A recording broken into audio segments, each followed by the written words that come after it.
Hi.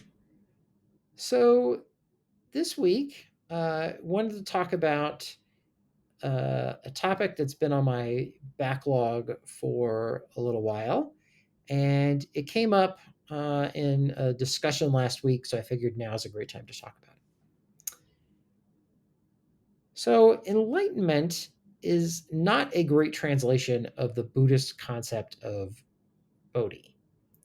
Now, if you don't know what Bodhi or enlightenment means, um, the basic idea is that it is a type of way of relating to or seeing the world uh, that is more clear and accurate and reflective of how things actually are. Um, there's a lot of stuff like tied up in this in Buddhism uh, because it is seen as this important or sometimes framed, I should say, as an important like achievement or attainment. Um, Although a lot of Buddhist philosophy actually disclaims any sense that this is a attainment. And in fact, this will become quite important to understanding a bit about the story of why enlightenment is not a good translation of Bodhi.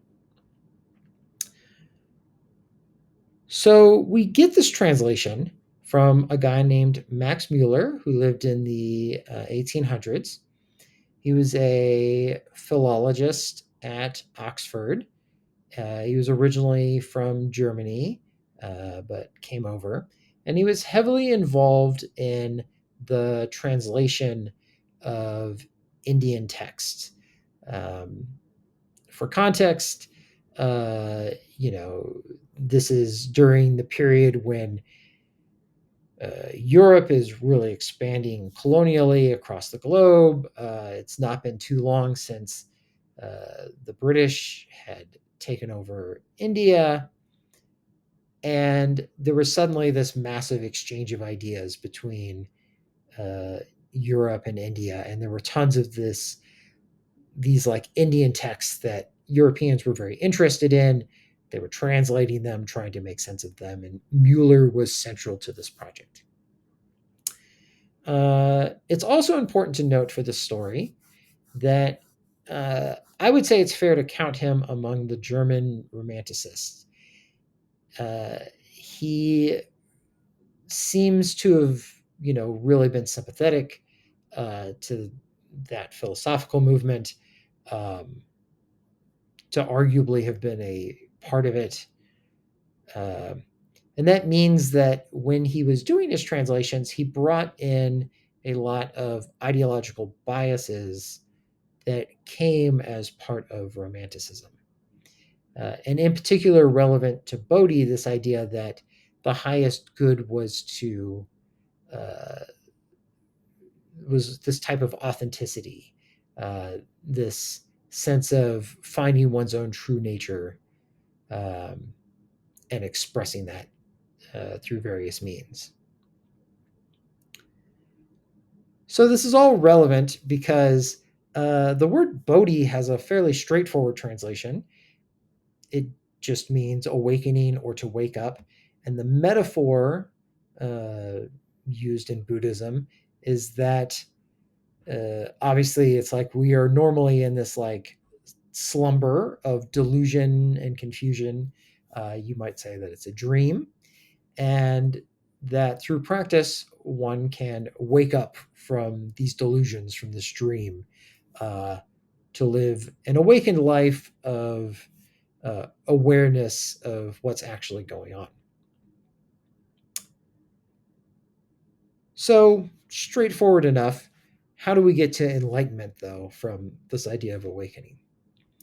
Well, we don't have a total answer here as far as I know. I'm not aware of any documents where uh, Mueller sort of like wrote out what his reasoning was for choosing enlightenment as his translation for Bodhi. But we can make some pretty strong guesses here. Um, Enlightenment has is a somewhat common metaphor in Christian theology and Christian writing. This idea that God shines light onto things to make them known or improved. Uh, this is You can find examples of this metaphor throughout the Bible and in lots of other Christian writing. And of course, Europe had just come through the Enlightenment and was now in this sort of post Enlightenment era where it felt like people were coming into sort of this modern age of um, we have finally like freed ourselves from the dark confusion of the past. And so there was some amount of desire to tie this idea of uh, Odie, to the sense of enlightenment, that this was all fundamentally sort of part of the same project.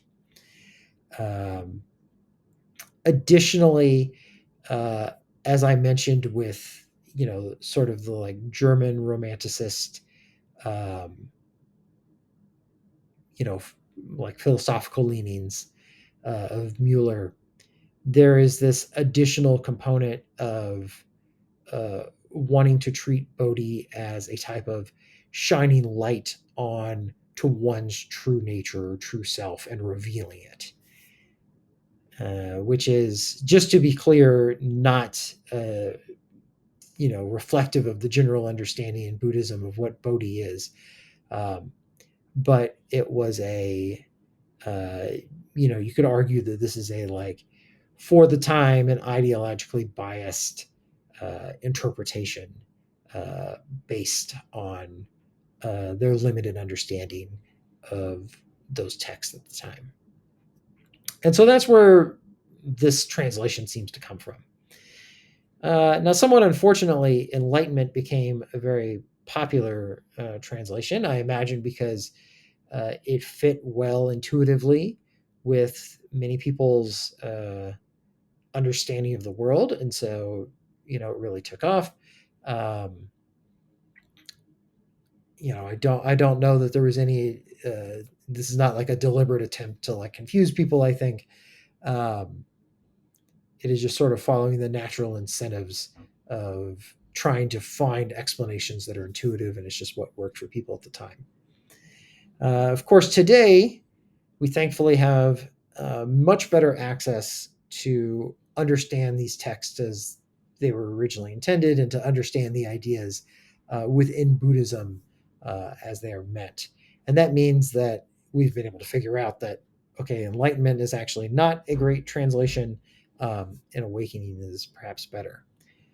Uh, in some ways, though, you could argue that, well, maybe none of this matters, right? It's just jargon. We can, we're going to have to explain what this idea means no matter what word we use. So maybe it just doesn't matter that much. But I think it does, because the choice to call Bodhi enlightenment instead of awakening carries with it some connotations that cause confusion. And I think the biggest one of these is that enlightenment makes it sound like Bodhi is an attainment. It is something to be achieved. Now, it's not exactly wrong to say that there are realizations related to awakening that uh, one can attain, in the sense that they happen, uh, right? And then before a person is perhaps generally living their life in a state that is not awakened, and then afterwards is. Uh, and so, in a certain sense, this looks kind of like attainment. Um, but I think it's important to understand that awakening is really a continuous process. Having it be a verb uh, that we awaken, we are awakening, um, does a better job of describing what's actually going on, um, because it is a continual process of perceiving the world in an awakened way, um, that allows one to live what we might call an awakened life, or a life where um, one understands that they're not separate from others, that there is no separate self, that we are not fooled into buying into this dualist um, delusion. So yeah, and then I think enlightenment, yeah, because this is how um, awakening is. The word enlightenment itself, making it sound like an attainment, just causes confusion. Causes people to strive to attain this thing that doesn't actually exist. And certainly, like if someone passes through, I think that they will figure this out. Um, uh, but even then, I'm not sure always. Um, there's a sort of ontological dependency uh, that happens when we try to talk about this stuff, and in terms of how we understand it. And there's a sense in which I think a person can be uh, maybe like doing the right thing, living their life in a particular way, um, but also talk about it in a way that is confusing or misrepresents what's actually going on for themselves, because those words, the way they will be interpreted, will be misunderstood, even if that's not the intention. And so I think that's a lot of what happens with this word enlightenment. It just causes a lot of confusion about what's really going on. Okay, so that's all I really wanted to talk about this week. I don't want to dive in, though, to trying to explain enlightenment or awakening, or Bodhi, or whatever you want to call it. Um, that's a much bigger and deeper topic that, in some sense, is not even really possible to address. Um, it's the kind of thing that can be pointed at, but um, can't really be fully understood without some amount of practice, at least, in order to have the right experiences, to have some useful reference to understand what that could even mean. Um, so I don't know that there's a lot of value in trying to dive into it. But others have written some interesting things. So if you're really curious, I will include some links here at the end, um, that you can read and follow up on. So that's it. Thanks so much, and I'll see y'all.